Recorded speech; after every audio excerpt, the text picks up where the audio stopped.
क्या आपने कभी सोचा कि हमेशा ऐसा क्यों होता है?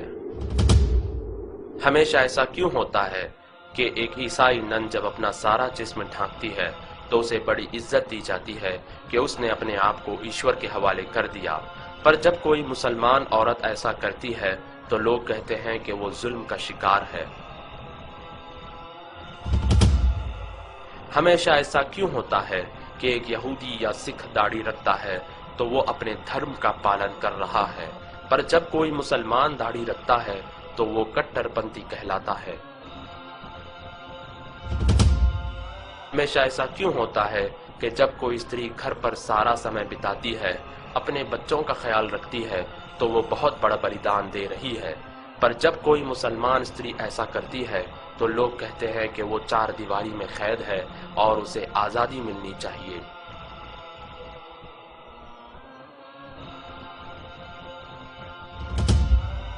हमेशा ऐसा क्यों होता है कि जब कोई शिक्षक अपने सब्जेक्ट में आगे रहता है तो वो कामयाब शिक्षक कहलाता है,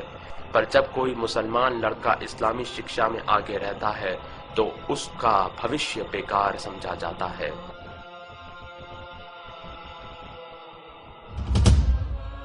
हमेशा ऐसा क्यों होता है कि जब कोई यहूदी या ईसाई किसी का खून करता है तो उसका धर्म नहीं बताया जाता, पर जब कोई मुसलमान किसी जुर्म में पकड़ा जाता है तो इस्लाम को बदनाम किया जाता है। हमेशा ऐसा क्यों होता है कि कोई भी लड़की किसी भी तरह के कपड़े पहनकर कॉलेज जा सकती है, पर जब मुसलमान लड़की हिजाब पहनकर कॉलेज जाती है तो उसे गेट पर ही रोक दिया जाता है।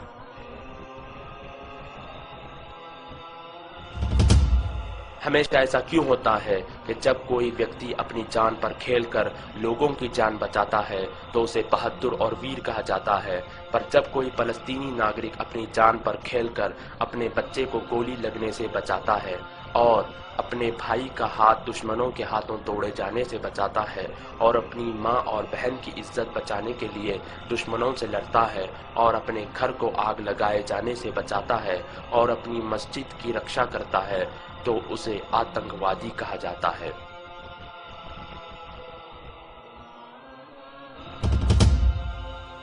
हमेशा ऐसा क्यों होता है कि हम किसी भी प्रकार की समस्या के लिए कोई भी समाधान ले लेते हैं, पर जब उसका उत्तर हमें इस्लाम में मिलता है तो हम इनकार कर देते हैं। हमेशा ऐसा क्यों होता है कि जब कोई ड्राइवर बेहुदा अंदाज से कार चलाता है तो कोई कार को दोषी नहीं ठहराता, मगर जब कोई मुसलमान गलती करता है तो इस्लाम को दोषी ठहराया जाता है।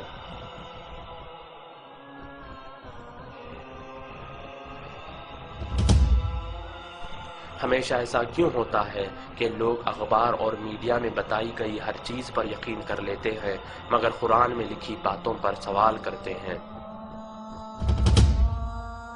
पर इन सारी चीजों के बावजूद आज पूरी दुनिया में सबसे तेजी से फैलने वाला धर्म इस्लाम है।